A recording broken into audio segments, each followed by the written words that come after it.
যে লিখতে ভয় পায় সেই একদিন পৃথিবী বদলায়। এক কিশোর রিহান মাথা নিচু করে বাসায় ফিরছে, হাতে ছেঁড়া খাতা। যখন কেউ তোমার স্বপ্নকে ছোট করে, পৃথিবীটা একটু অন্ধকার লাগে। দরজার সামনে রিহান খাতা লুকাতে চায়, কিন্তু তার মা দেখে ফেলে। মা ধীর গলায়, কে বলেছে তুমি লিখতে পারো না? রিহান চুপ। মা খাতাটা হাতে নিয়ে দেখে পাতায় টানা কাটা, শিক্ষকের ভুল মন্তব্য। মা মোমবাতি জ্বালিয়ে বসে খাতার ছেঁড়া পাতায় নিজের হাতে লেখে।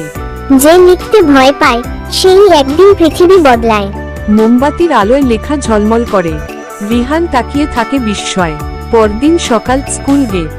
রিহান মাথা উঁচু করে হাঁটছে, হাতে নতুন খাতা। মায়ের লেখা বাক্যটা খাতার প্রথম পাতায়। একটা ভালো কথা, একটা অল্প আলো, কারো জীবন বদলে দিতে পারে। রিহানের খাতার পাতাটা বাতাসে উল্টে যায়। মায়ের লেখা বাক্যটা বড় করে ঝলমল করছে, যে তোমাকে বিশ্বাস করে সেই তোমার প্রথম আলো।